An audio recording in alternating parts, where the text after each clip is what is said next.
so many people know my testimony on how I had to go through some rough times credit wise, and God helped me to get out of bad debt to where I could get to a place where I could have purchasing power.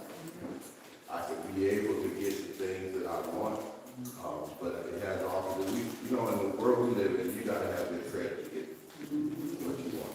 And it's not for a select few.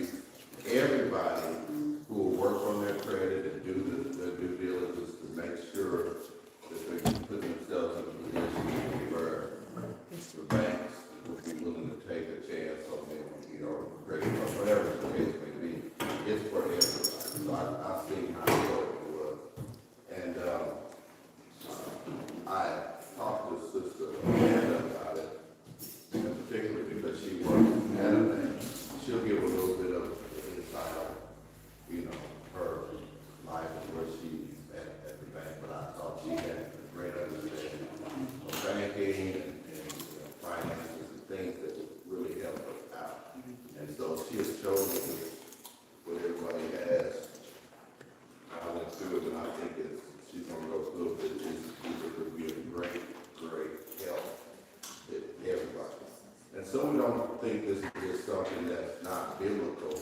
I have a few scriptures, a couple scriptures I want you can write it down or whatever to let you know that the Bible does speak of having good credit. We talk about good credit. We've heard Elder Gerald say, "My name is my claim to fame. I don't want to play no games with my name." He has that rhyme, and we know when he's talking about his name, he's talking about his credit.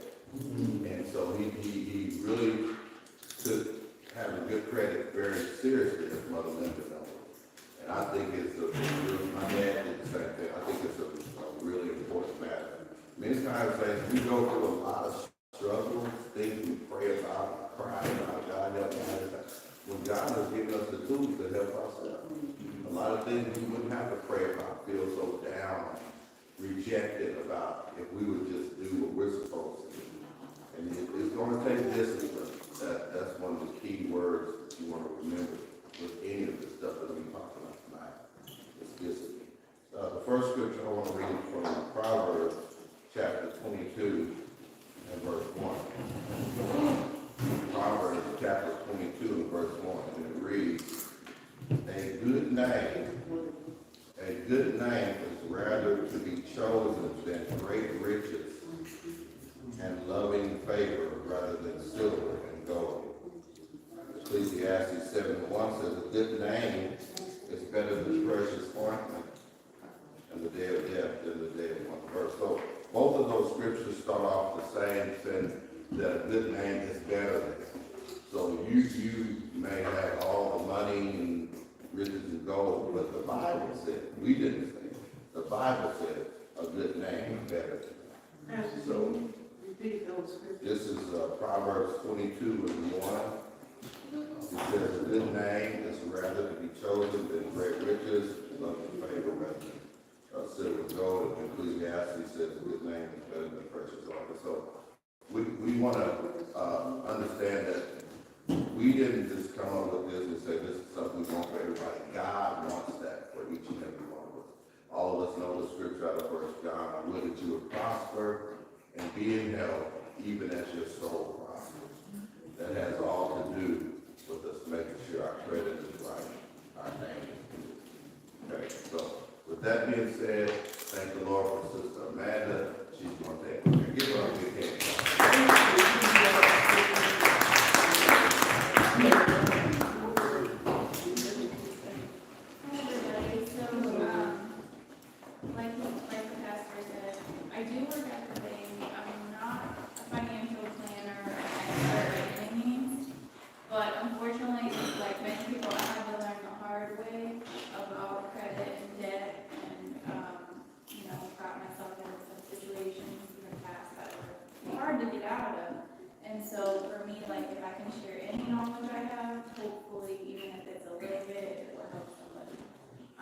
So what we're going to talk about today is just touching a little bit on understanding your credit report, building credit history if you don't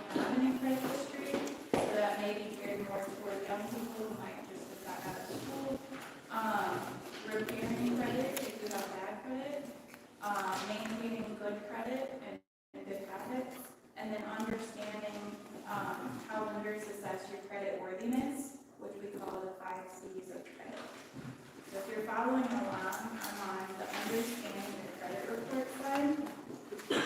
So your credit report, there's three major credit reporting bureaus, Experian, Equifax, and TransUnion. And by federal law, you are entitled to a free credit report every year. So you can either go to annualcreditreport.com or call the number that I listed there. And it's important to get all three reports because they may vary slightly based on what's been reported. And basically, your credit report gives a detailed history of how you manage debt. So it's basically your report card to a potential lender. It has your personal information, like your name, address, social. It has your credit cards, your loans, if you filed for bankruptcy, any money you owe, if you pay your bills on time or late. And it's important because banks typically look at both your credit report and your score when they're trying to decide whether to lend you money and at what rate. And so it's important not only to review them yearly, but for accuracy. Surprisingly, 68% of people who review their score find errors. So it's important to review that and look closely at your public records. Any accounts not in good standing, make sure it's accurate.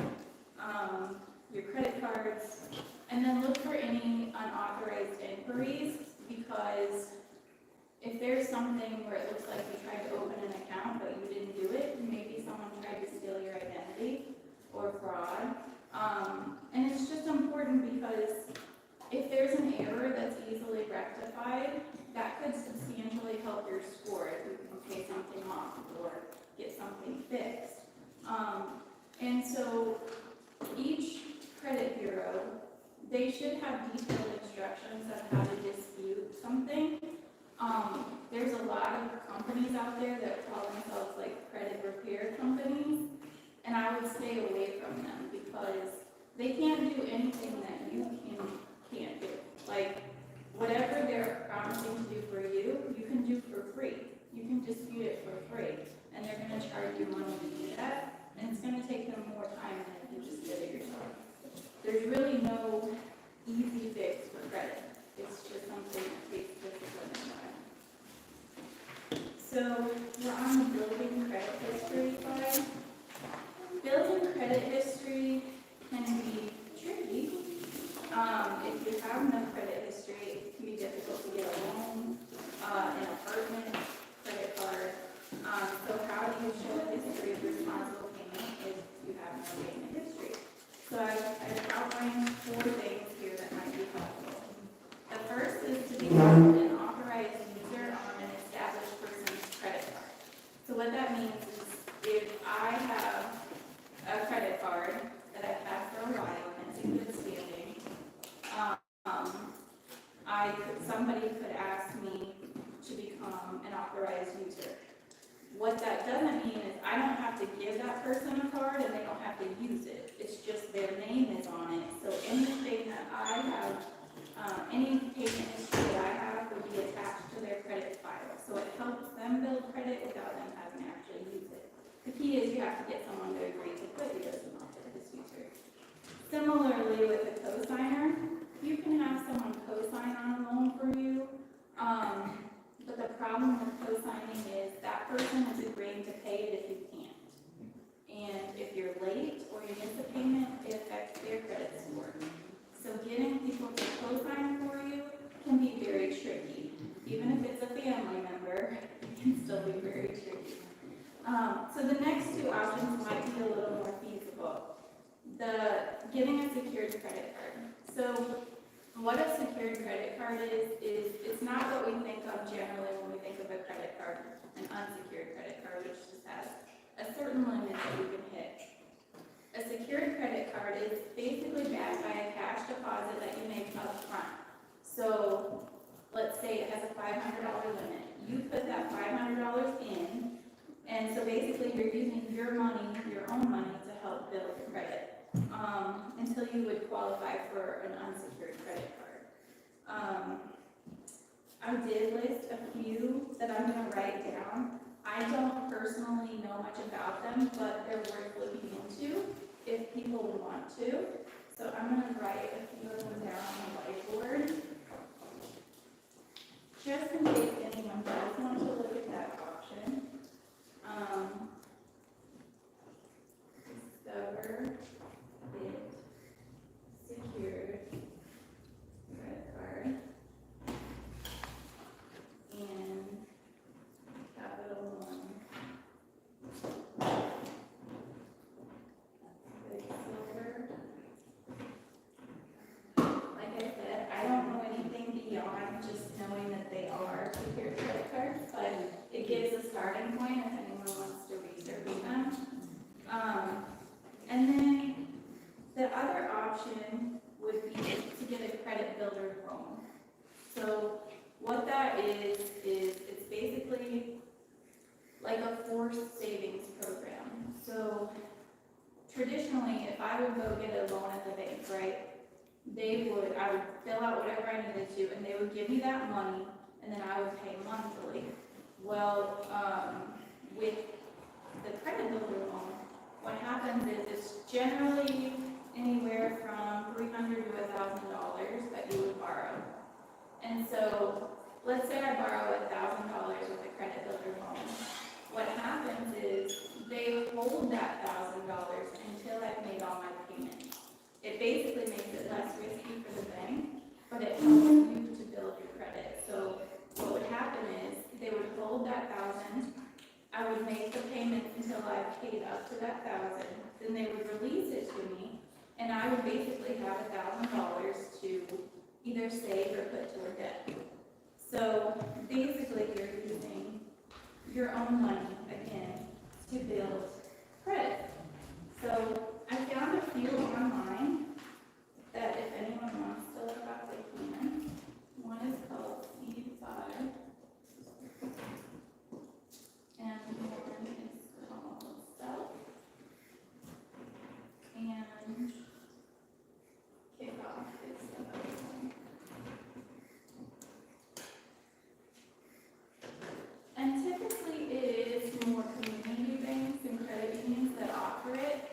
Another option would be if you have money on deposit at a bank, you could ask them about a secured loan for credit building. Maybe they would use the money that you have with them as collateral. So those are some options for building credit. Alright, so repairing credit. Really the easiest way to boost your score is to establish good habits. Like I mentioned, reviewing your credit reports annually and disputing errors is important. The second one, negotiation, is a little more far-fetched, but it is practical. So if you owe a creditor money, and they've already reported you to the credit bureaus as delinquent, you could ask them, if you pay in full, would they change the status of your account to paid as agreed? They may not do it, but it is possible, and you would get it in writing before you would actually do it. Similarly, if you have a long-standing account with them, let's say you've had some late payments in the past, but you've been making your payments on time for a while, you could maybe ask them if they would waive those late notes since you have recent good behavior. It is a long shot, but if you succeed, it could substantially help your score. And really, the biggest thing that you can do to repair and maintain credit is just pay your bills on time. We're going to go over what makes up a credit score in a minute, but paying your bills on time it holds the most weight for what comprises your credit score. So just paying your bills on time is important because blemishes stay on your credit report for 7 years. So as you make payments regularly, those will kind of fade into the background. And then, does it matter how much you pay, like, you know, your credit card is a minimum that you have to pay every month? But is that good just to do the minimum, pay over that minimum? well, it's good to pay over if you can, but as long as you're hitting that minimum payment, then you're not going to be reported as delinquent. So you you still be in good standing. And then, automated payments. So for me, the way that I pay my bills on time and remember to is I automate everything. It just comes directly out of my debit or my checking account, and I don't have to worry about making a check out. But not everybody likes to do that, but that's what works best for me. And then, okay, so navigating credit cards. So using credit cards wisely can really help to establish credit. Antithetically though, if you use it unwisely, then it could really hurt your credit. And for me, that's what got me into debt when I was younger, is using credit cards and not being able to pay them back. So it's very tricky. So if you do use your credit card, way to use it wisely is just to pay off the full balance within that first month of purchases. You want to do that so obviously the amounts increase, but credit cards generally have a high interest rate. So you're going to be paying more money than you wanted if you don't pay them off right away. And then if you have existing credit card debt, you want to try to pay that twice a month. What that does is help keep your credit ratio down, but also helps you pay it off faster because you're paying down on the principal and not just interest. And then two, you can request to increase your credit card limit to improve your credit utilization ratio. So your credit utilization ratio is really how much credit you're using versus how much you have available. So if you have $4,000 available on your credit card, but you spend $2,000 of it that month, you've used 50% of your available credit. So that's going to ding your score. Doesn't matter if you pay it off in that month, it's still going to ding it because they like you to keep it under 30%. So what you can do is increase, you could ask them to increase your limit. So if you have a $4,000 limit, maybe they'll raise it to 6, and that would basically make your credit that you're using the percentage lower, as long as you don't use your credit card again and to meet that number.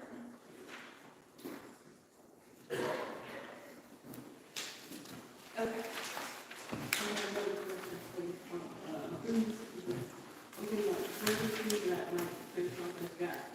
More credit on it, and if you want to take, if you got another credit card that's you didn't use, and switch it over that balance over to the card. On the balance transfer? Yeah. There are credit cards that have they offer like a 0% interest rate for like 18 months or something like that.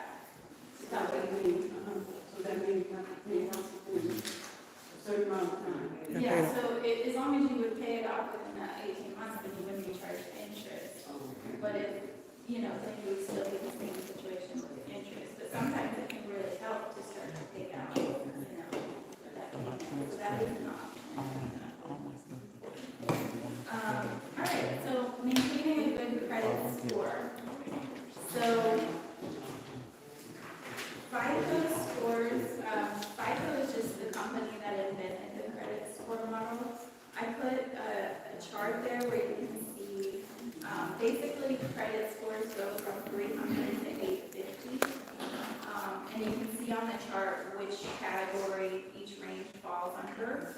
Obviously with the higher the score, the more credit worthy. And there's 5 criteria that comprise the credit score. And the first one, like I mentioned before, is payment history. That makes up 35% of your credit score.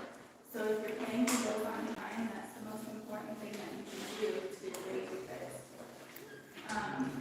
And then 30% is amounts owed, which would be the credit utilization that I mentioned.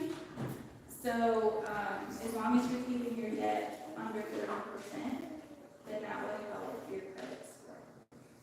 And then 15% is your length of credit history. So the longer you have a line of credit, the better it looks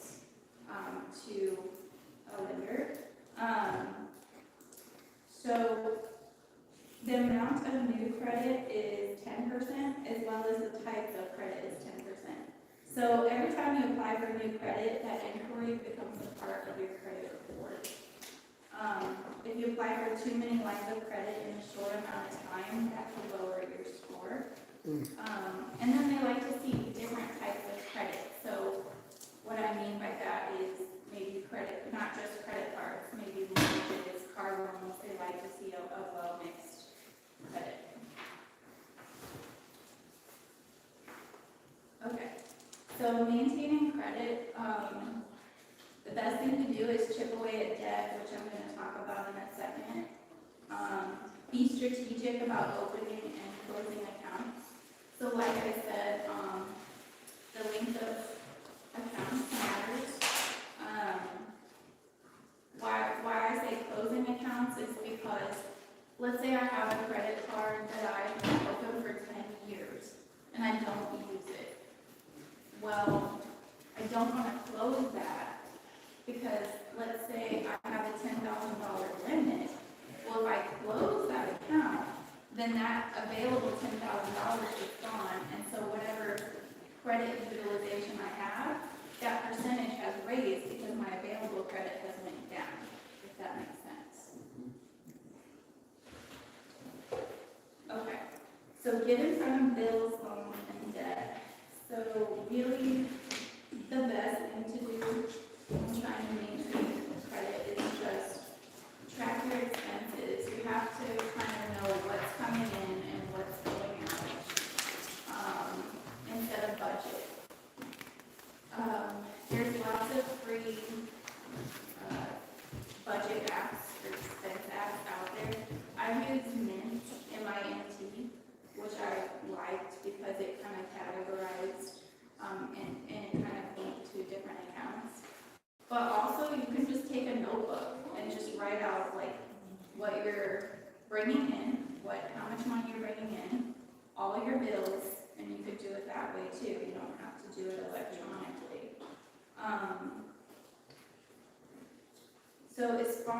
So once you have an idea of where you're at with your finances, you've listed everything out, and you want to come up with a plan to pay off your debt.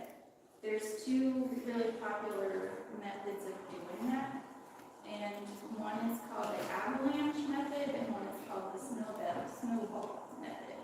So I'll kind of explain what that means. The avalanche method means that no matter what the amounts are on your bills, or on your loans, or whatever it may be, you target the one with the highest interest rate first. So basically, you would add all the minimum payments that you have and list from highest interest rate to lowest. And so whatever amount you have left to pay off, you pay off the highest interest rate first. So for example, let's say I have a hospital bill and it's $300 and there's no interest. And then I have a credit card that is $2,500 and the interest is 22.9%. And then I have another credit card that is $5,000 and the interest rate is 15.9%. I would pay off the $2,500 credit card first because that's the highest interest rate. So I would figure out how much money I have left over once I've budgeted everything. Let's say I have $200 extra a month to put on top of the minimum payment. I would put it on that until it's gone. Then I would target the next highest, which would be this one at 15.9, and then I would pay this bill. So this method would be best as far as you're going to pay less money in the end, but the reason I like the other one better is because it's going to take longer to pay that off, and I might get discouraged, right? So the snowball method basically takes the smallest amount, pays that off, then the next So you get small victories along the way. So I would pay that $300 off first, even though there's no interest. And then I feel good about myself because I paid that bill off. And then I put the money on the next hypothec, if that makes sense.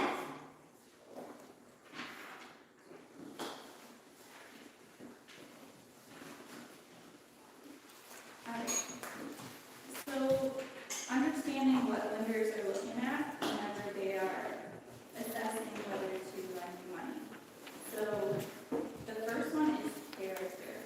I think there's this preconceived notion that sometimes people think, well, it's a bank and they should automatically lend people money. But really, that's not the case. So, like, if I ask Sister Sharon if I can borrow her $100 from her, she's probably going to give it to me because she knows me well enough by now to know I'm going to give it back to her, right? But if some stranger off the street came up to her and was like, can you loan me $100? She's probably going to need some information from them to make sure she can get her money back, right? So it's the same thing. They look at character. So they're going to look at your credit report. They're going to look at your employment history. They want to just know that you're going to, they can trust you to pay it back. And if that is a little spotty, then the other 4 C's become a little more important. So the second one is capacity. So they want to make sure you have the financial resources to cover your debts. So that's where they calculate your debt to income ratio, which is basically your monthly debt payments divided by your gross income or your income before taxes. And then that gives the percentage of your debt to income ratio. And they like it to be under 36%. Because if your debt would be, say, equal to 50%, you might have trouble paying back whatever they lend you.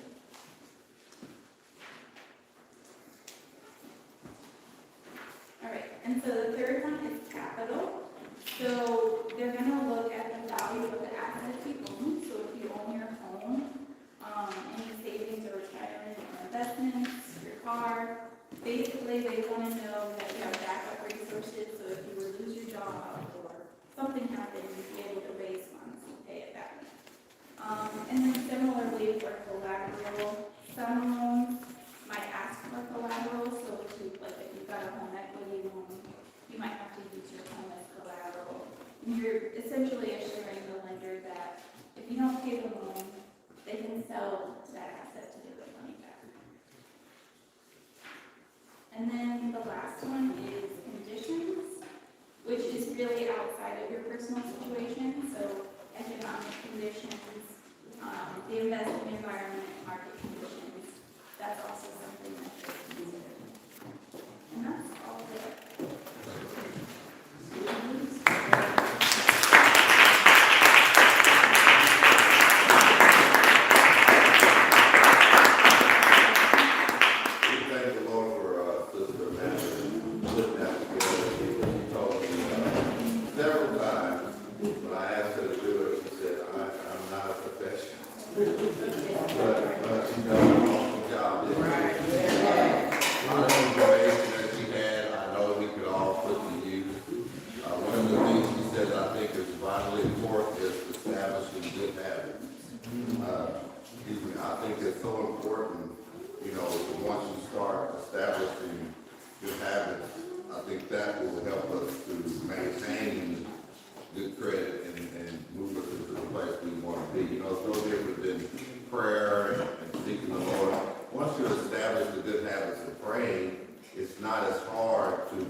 I just see so many people struggling, and want to give them the tools necessary to be able to get to where they need to be. Because, you know, you only have so much resources to help people with. You know what I mean? It don't matter if I had $100 million. You believe I have some cousins that I don't know. and so, I mean, you only have so much you can help people with, but if you give them knowledge, and it's up to the person. You know, you have the tools, you have the ability, and it's one of the great things she was saying. I mean, some of us have been taken advantage of.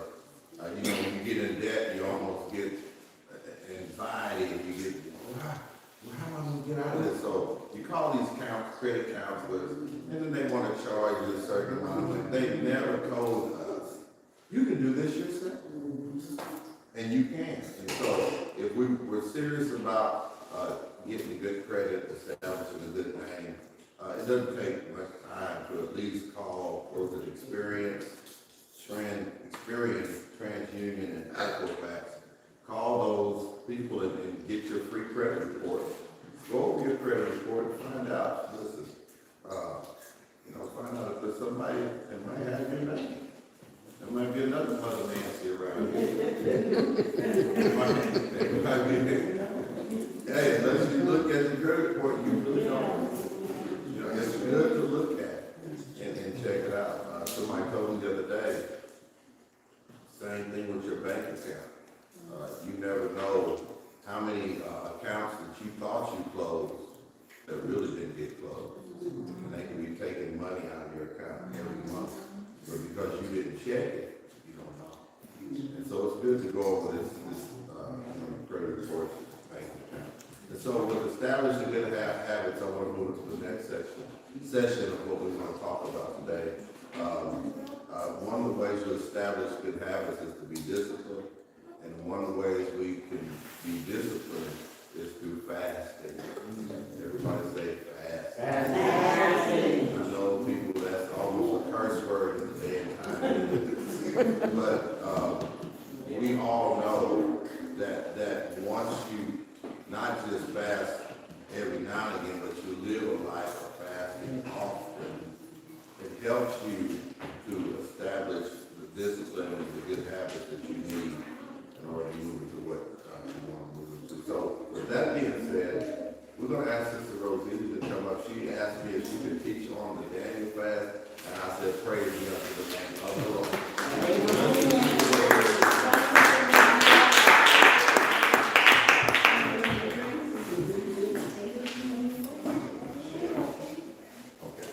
Okay, we have a few handouts. We have 8 of them, so we want you to be able to share with your neighbors.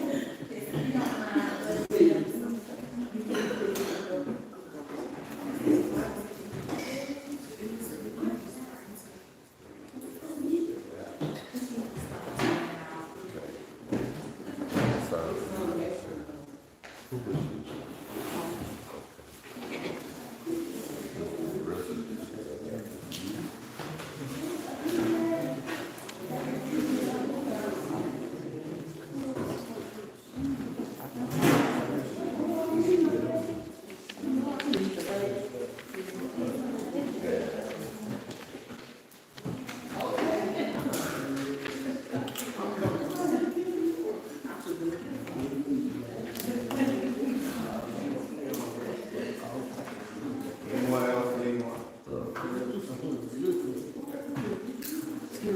Hi, good evening, everyone. Good evening. Amen. So tonight I'm going to be talking to you about the Daniel fast. And I know that when you hear the last part of it, for fast, it kind of makes you cringe a little bit. But I just want to, get into it. I believe before I get into it, I just wanted to say that I believe that this is God ordained. Because we've had plenty of confirmations about this Daniel fast.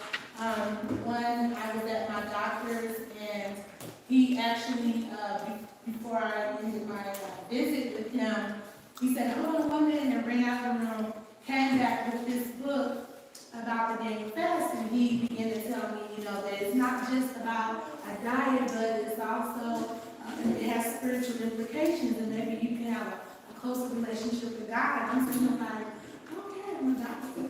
So, I thought, it was already on my heart and mind to do this, and then when he did that, it was just a confirmation. And also another sister here, Sister Cassandra, she told me she didn't mind if I used her. But her niece actually had a dream about her health, and so she had talked to her mother about it, which is Sister Cassandra's sister, and she said that she talked to God first, and God was telling her that He is going to heal her, but it's a condition based upon her, losing her weight loss.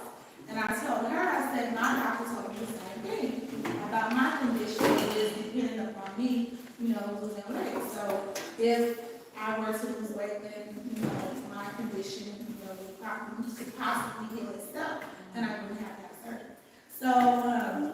So I think it's just God ordained. So I'm going to talk about what it is, why we should do it, and how to go about it. Okay, so first of all, what it's not is it's not a weight loss trend, and it's not a new diet fad. Okay, it is a partial fast based upon the one that Daniel did in the Bible. It's a plant-based diet excluding all animal products and including whole grains, vegetables, fruit, and water. So why did Daniel do it? Some of us know, some of us not, but I want to. So we know King Nebuchadnezzar of the Babylonian Empire had overtaken the land of Judah, and so the Jews had been taken into exile in Babylon. Daniel and 3 of the Hebrew boys were being held in the king's court, and they were being groomed to become a part of the Babylonian culture. So they were, offered the foods, they were trying to, teach them the Babylonian culture because they wanted them to become Babylonians. But God had given the Jews a specific diet, and we know that kind of goes into detail when we read the Old Testament about the diet that God gave the Jews. So Daniel and the 3 Hebrew boys wanted to remain loyal to God, and they refused to eat the king's diet. And the king's diet was, a very rich diet, okay? So he wasn't offering them ramen noodles. He wasn't offering them something cheap. He was offering them what he eats, the king's diet. And so, but they refused because they wanted to honor God, okay? They wanted to stand. And I thought that they should be commended for that because these were boys. Along with Daniel, these were boys. They were young men. They were not grown adults. And so, but they wanted to hold fast to what God had told them to do. So in the book of Daniel, chapter 1 and verse 11, Daniel challenged one of the king's chief officials, and he said, let us eat fruit and vegetables and drink and have water to drink. And then you can test us again, along with the others who were eating the king's diet. So what happened? Well, at the end of the 10 days, they appeared much healthier and much stronger than the other ones that were eating the king's diet. So what happened? God sustained their health. Not only did He sustain their health, but He refreshed, restored, okay, their natural bodies, okay? Their appearance, their countenance was much better than those who were eating the king's diet. Also, the second thing is that God gave them knowledge and skill in all learning and wisdom. And also, this is after the fast is when Daniel received understanding in all visions and dreams. The king himself said that they were 10 times better than all the magicians and astrologers in the land. So what does this have to do with us? Why should we do it? Okay, so first of all, knowing that God is the same God. He's the same God of the 3 Hebrew boys, the same God of Daniel. He's the same God today. And so what He did for them in their obedience to Him, standing for Him. So what God did for them, God can do the same for us. If we put our minds to it and we obey the voice of God, in which, like I said, I believe that all of this, it came together. This was God's doing. He knows that we need healing. Yes. Rose Life Church, we need healing. That's right. There's a lot of us that have issues in our bodies. We got so much going on. Things that are starting to manifest and things that are starting to show. Even in some of my kids, starting to show signs of certain things. And we need healing. And so I believe that this is our time. I believe that this is our time where God wants to manifest and show himself strong in us. But we have to obey God's voice and we have to do our part. So it says, why should we do it? Okay, well, we want to experience God. Daniel knew that God would be his sustainer. We know that God will sustain us. And then it says, and we want our spiritual eyes to be open to what God is trying to show us. How many know that when you fast, it begins to turn down the natural man, and it begins to turn up the spiritual man. Your spiritual eyes will begin to be open to see what God has been trying to show you all along. But see, when we keep feeding this flesh and giving this flesh what it wants, and then it gets in the way, it can clog our sight, and we can't see as well as we should. We don't have the vision. Now I'm going to get to that afterwards. We don't have the vision that we should have. And it says we want our ears open to what God is trying to tell us. Again, when we are feeding this flesh and giving this flesh everything it wants, doing what flesh want to do, seeking pleasures and this and that, it's hard for you to hear God. Because you're so busy doing this and that and just got you running here, running there, going here, going there. You don't know which one's up, you're tired, you're frustrated, you're stressed out, and life just got you just going. And until you begin to settle down and say, listen, I'm taking some time to designate this time to God. I'm going to do this fast, and this is God's time. So everything else, gotta wait. You gotta tell family members, you gotta wait. This is time for God. I'm designating this time for God. You gotta wait. Amen? Because this is your life. This is your soul that we're talking about here. And so if we want better, we have to do better. We got to make sacrifices. It's a sacrifice to tell grandkids, I can't with you right now. I got to set aside some time with God. It's a sacrifice because they get to crying and whining and want you to do this and, different ones, your friends calling and want, let's go here, and it's a sacrifice. But he told us to take up our cross and follow him. I mean, if we think about what he did, come on.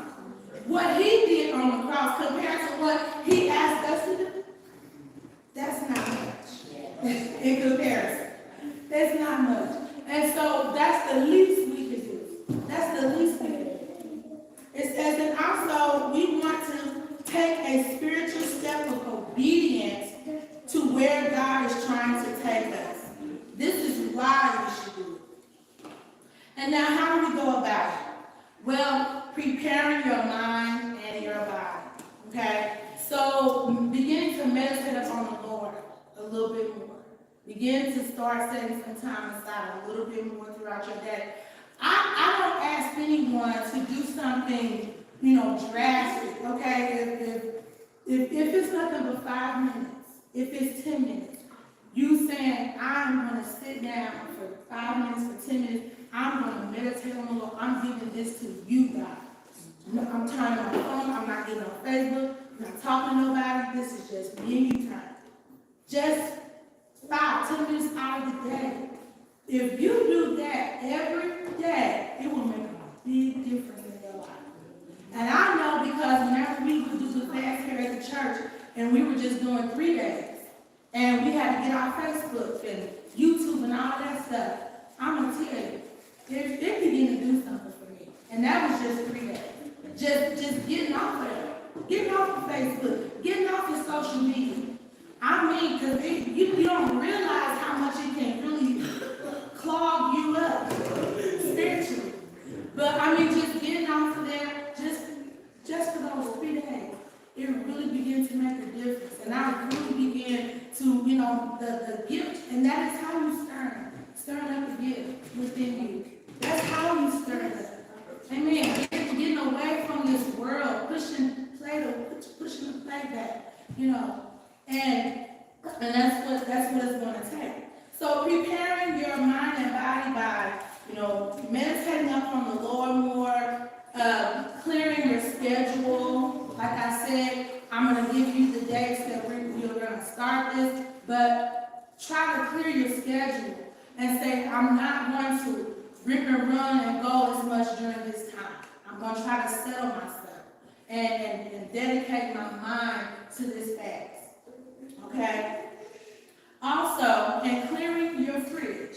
So again, we're giving you some time. That's why we're giving you some time, a couple of weeks. Amen. Because I know, you know, you might have some steaks and stuff or whatever. And we're just trying to anytime to clear your fridge, clear your pantry. Because we don't want your ribs to go bad. We don't want your, you know, your steaks and all that stuff to go bad. So we're giving you some time to clear things out because you are going to need to go grocery shopping and buy your fruits and your vegetables. Now, we're going to do this together as a group. We're not putting you out there on your own because trust and believe, I know that it is hard when you are used to cooking a certain way and you've been cooking that way for years because great-grandmama and grandmama and mama cooked this way, and that's all I know.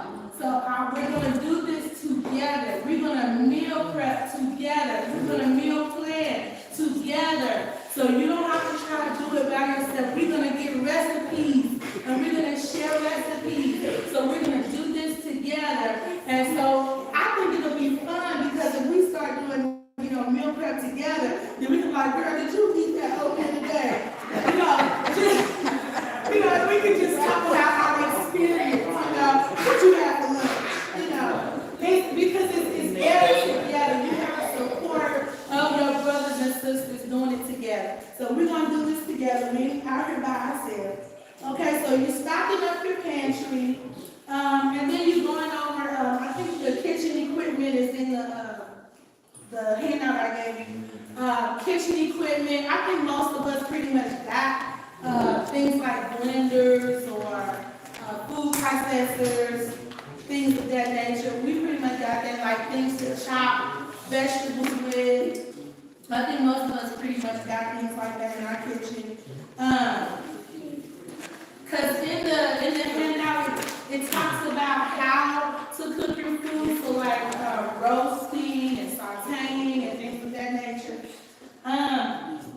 And again, like I was saying, we're doing it as a group because the Bible says in Proverbs 27:17 that iron sharpens iron. We are here to help one another. We want each other. We want to see healing. That's most of all. We want to see healing to go on in the church.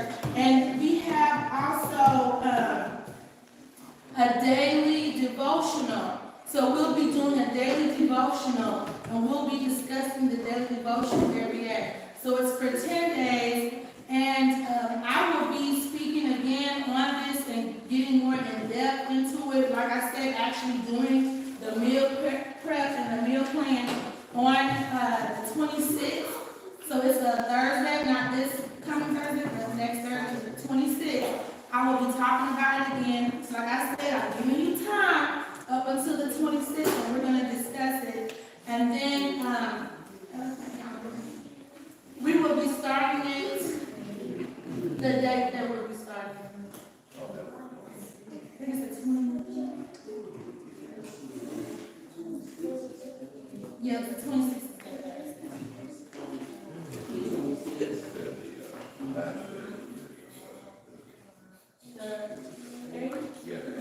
So the 29th to the 8th? Yeah. Okay, so the fast will be January 29th is when we'll start. That's a Monday. I'm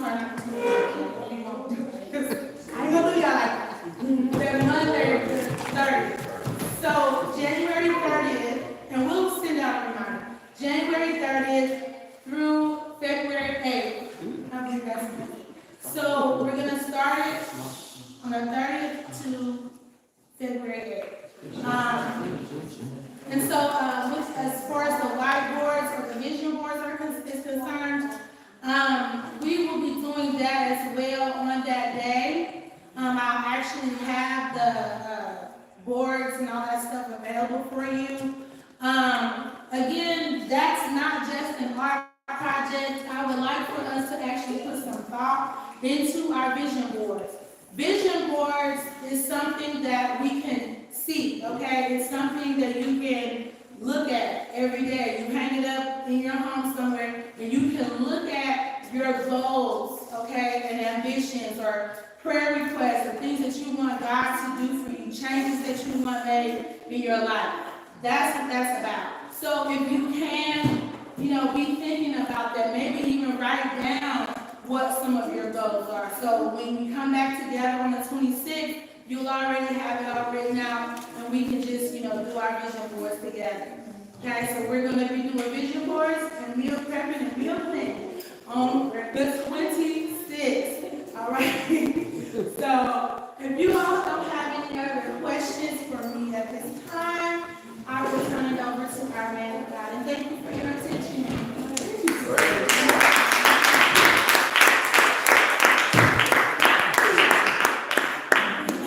Thank God for Sister Rosita. That was wonderful. And thank God for her, Sister Suzanne, using their testimony of what the doctor told them and how that can promote healing if we're willing to do what we're supposed to do. And we know, I said it first John, this 3 John 1 and 2 says, I'm looking to prosper and be in health, even as your soul prospers. So we need to really pay attention to what's been brought to us tonight. I think it's really important. Sister Rosita didn't say it any better. We see what's going on, and it's not going to get any better. Thank you, God. The food that we're eating, all the processed food, all the stuff that they're giving us at the restaurants and everywhere else we go to eat, it's not going to get any better. There's an old saying that says, if it is to be, it's up to me. And so we got to take hold on our health and by the grace of God, be able to do what we need to do in order to have good health and then promote good health with our brothers and sisters. When she was talking about the fast, and she said she believed that this is God ordained, scripture came to my mind from Isaiah 58 and 6. And that scripture, as everyone knows, is this not the fast that I have chosen? The one who's speaking that, of course, is the Lord. He said, this is what I have chosen. And with her saying